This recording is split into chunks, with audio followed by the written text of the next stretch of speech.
Let's start with the program's name. RammSes, an acronym for the first letters of the words that define the program's purpose: Research Analysis Mathematical Model Safety Electrical System. Next, I'll briefly list the program's capabilities. Calculation of load conditions to determine pre-fault voltages on the buses of the equivalent circuit diagram of an electrical network. Calculation of short circuit currents in all branches and fault voltages at nodes during a fault, to determine the starting volume of relay protection located in different sections of the network diagram. The program uses a graphical editor to create the equivalent circuit diagram and enter electrical parameters into the equipment and relay protection devices. The graphical editor automatically generates a database for calculating electrical conditions and short circuit currents, adds and removes nodes and branches in the equivalent circuit, and monitors its accuracy. Additional features include determining the location of short circuits on lines with non-uniform sections or on lines with branches, creating an equivalent circuit for a specific electrical network area, as well as the inverse problem of replacing the equivalent circuit with a saved circuit for the area. The program includes a block for selecting relay protection settings for transmission lines, enabling coordination with adjacent devices, sensitivity testing, and calculating currents in open phase conditions. Settings can be selected in a single mode or simultaneously in a package of modes. In short, the program allows you to create a calculation scheme for an enterprise taking into account generation sources, motor loads, synchronous and asynchronous motors, and a separate mixed load, which can be automatically adjusted according to specific scenarios or using scaling factors. It also captures short circuit current both short circuit and at specific points during a transient emergency lasting up to 100 seconds. 3 ranges are available: 1 second, 10 seconds, and 100 seconds. There are quite a few capabilities, and listing them all would take a long time and be ineffective. The purpose of this post is to provide a general overview of the program. Let's move on to the program. The screen shows the equivalent circuit diagram of a small enterprise. The diagram is purely for demonstration purposes. The settings of individual relays and their coordination have not been performed. Before calculating the modes and short circuit currents, let's familiarize ourselves with the individual components located in the equivalent circuit diagram. Generating components for the equivalent circuit diagram is possible in 2 ways. If the diagram is already sufficiently drawn, you can use the method of copying existing components. If there are no components on the screen, then you can use the components block. To do this, press the F12 key or click the button. 2 tables with components appear. One table contains components that have 4 display states: top, bottom, right, left. In the second table, the components have 1 or 2 displays. Let's briefly familiarize ourselves with the individual components in the table. Let's start with the sources. The feeder equivalent is a source of infinite power. After clicking on a component, a table with its parameters opens. Parameters can be set using one of 3 tables: using power and short circuit current, or in relative units using base power. The feeder, like other components, has a dedicated help page, which describes its features and parameters. Click Help.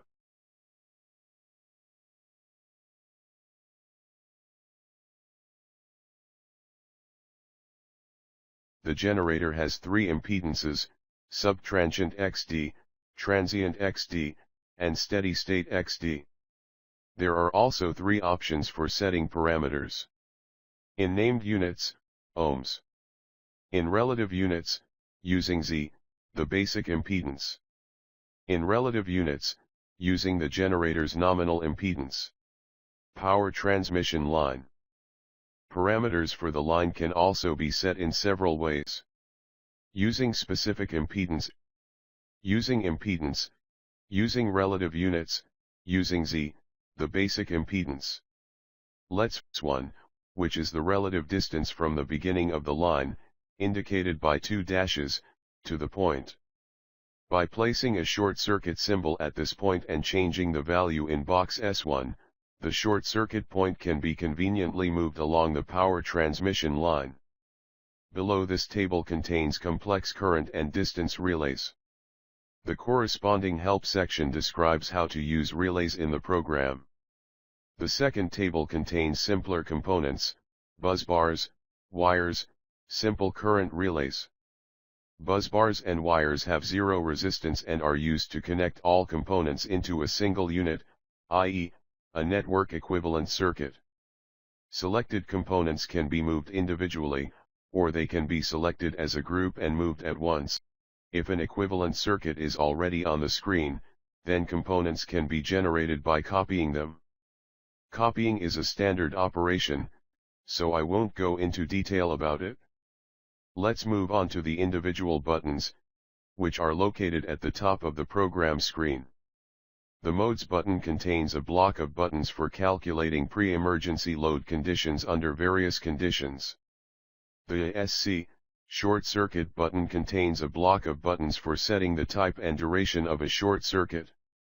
The Not Display button disappears an additional panel of buttons. This set of buttons is used to lock individual windows on the calculation diagram. This feature improves the readability of the entire diagram by eliminating unnecessary information. The Result Type button, when clicked, an additional panel of buttons disappears. This set of buttons changes the display format of the calculated values in the results window. The AVT buttons display vector currents and voltages on buses and power transformers. Let's move up a bit to the program's menu area. Here, we'll focus on individual items. The Additional Programs item. The first 5 sub-items launch various calculators, the names of which indicate the purpose of the corresponding calculator. The calculation of equivalent sub-item can be used to reduce the size of the overall network diagram, i.e., create equivalent circuits for individual sections. This is especially important for reducing the size of large circuits, as the circuit size significantly affects calculation time. Calculation time can also be significantly reduced by using additional RAM and disks (SSD). The Determine the location of a short circuit subsection allows you to determine the location of lines with non-uniform sections or on lines with branches. Briefly about calculating modes and short circuit currents. To calculate modes, press the Modes button to access a block of buttons. Each button affects the load mode calculation conditions. Hovering the cursor over a button will display a brief description of the calculation for that button. For example, after pressing the first button, the program calculates so that the source voltage specified in the parameters is at the very beginning of the generator or feeder, i.e., before XD. Then, the voltage at the source output terminals will be determined by the calculation and, naturally, in most cases, will be less than the specified parameter. After pressing the second button, the program calculates so that the source voltage specified in the parameters is at the generator or feeder terminals, i.e., after X or feeder terminals, i.e., after XD. Before calculating a short circuit, the program automatically uses one of the buttons for a pre-fault calculation of the mode and voltages at the nodes. Displaying the calculation results. Press the first button to calculate the mode. After a while, the program will calculate the current distribution along the power transmission line and the voltage on the bus bars. There are several options for displaying the calculation results. 1. Using Windows. Click on a CT to obtain the current flowing through that CT. Click on the bus bars to obtain the voltage on the bus bars. Click on Equipment, Generation Sources, Loads, Power Transmission Lines, to obtain the voltage currents, angles, and power at the beginning and end of the specified equipment. 2. Press the A button. A vector representation of the currents through that CT will appear on the screen. After clicking on another CT, the vector diagram will be supplemented with the next set of vectors. Their electrical values are shown in the table next to them. 3. Press the V button, then click on the buzz bars to obtain the voltages on the buzz bars.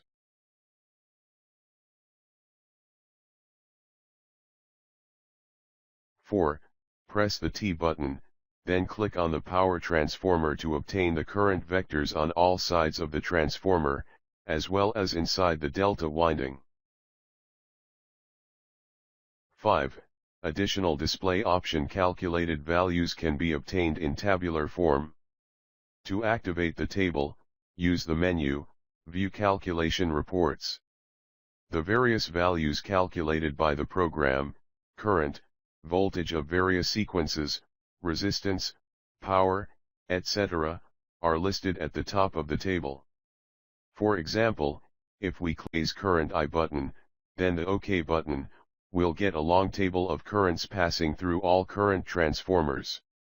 To reduce the table length, click the # number, then right-click on the desired CTS.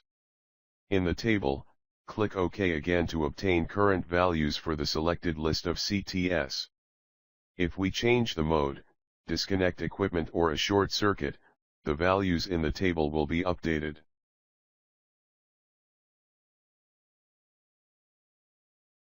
The program allows you to change load ranges for testing the protected network. Click the Scenarios button. A new form opens with a table containing 3 ABC columns, which can be used to enter 3 additional load scenarios. The fourth option is the default. You can activate one of the 4 scenarios for the entire network. To do this, navigate to the main menu. Then load scenario and multiplies. In the table, you can select one of 4 network diagram load scenarios, min, max, or any other. This table also contains a global load scaling factor, which allows you to further modify the load. Let's perform a single-phase short circuit and see how the system reacts and how the calculation results are. The display windows. Place the short circuit symbol on the buzz bars, B67, and press the single-phase short circuit calculation button. The calculation is completed, but the program warns that it detected negative active resistance during the calculation.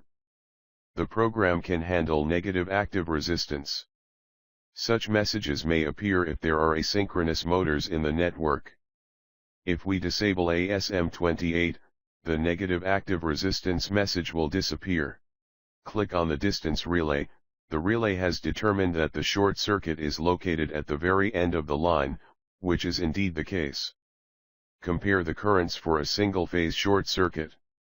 We'll perform the calculation twice. Press the DINE button, record the result for comparison. Press the IEC button, resulting in 3 currents. Initial, effective, periodic current, IC maximum initial current, peak current, IP peak current, IB short circuit current at a given point in time. Compared with the currents from the DINE button, the latter is significantly smaller than each of the 3 currents. Return to the calculation display windows again to supplement the information. We perform a single-phase short circuit in the middle of one of the lines. Execute. Click on the CT, buzzbars, or the power transmission line itself. Click the Result Type button and observe how the information in the windows changes when you click the corresponding buttons. Using the first button in the windows, you can set the display of phase value, ABC, and symmetrical components. Using the second button, you can change the display type of complex numbers, modulus angle or real imaginary. The third button.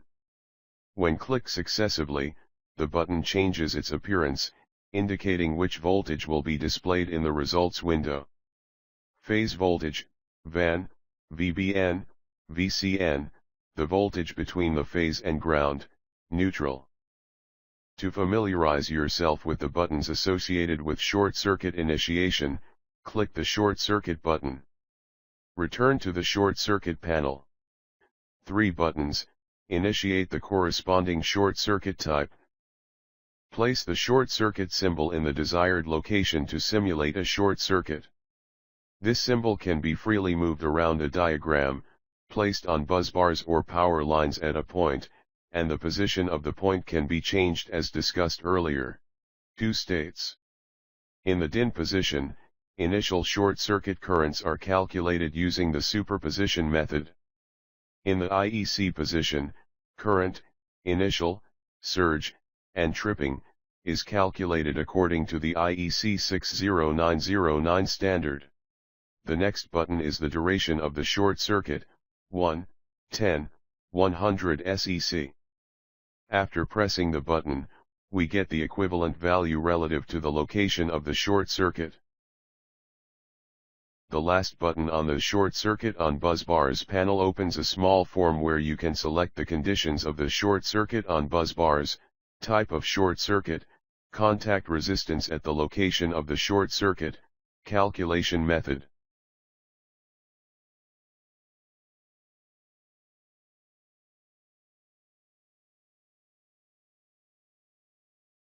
A button with a symbol CT displays calculation results that appear next to the CT.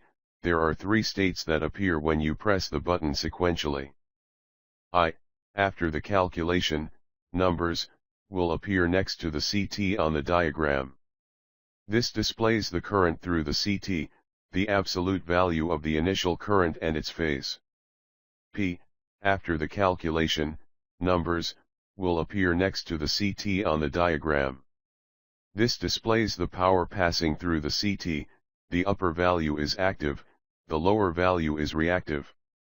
Active power direction: if the sign before the active power is positive, the power flow coincides with the direction of the arrow next to the CT symbol, not used in IEC damage calculations. Cos phi: after the calculation, the cos phi value will be displayed next to the CT. If necessary, small numerical information next to the CT can be viewed in the View Zoom for diagram mode with an increased scale. The help information is divided into 2 logical parts. The first, directly related, this help is available after activating the corresponding component, equipment power transmission lines, generators, and relays, etc., as we've already seen.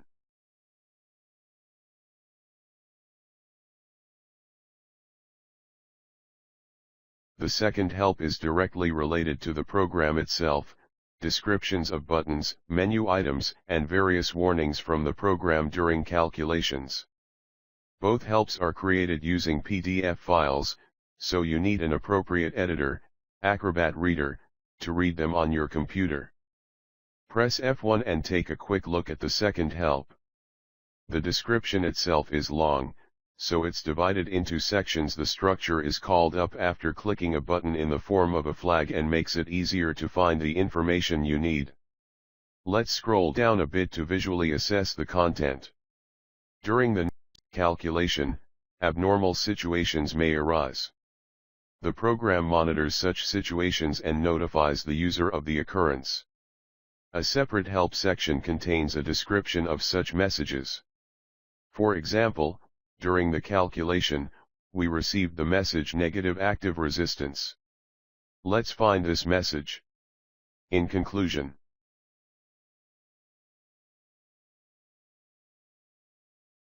if you'd like more information, please visit my Google Drive at the address on the screen. If you have any questions, it's also convenient to send them to my email address. I'll try to answer them if I can. Good luck.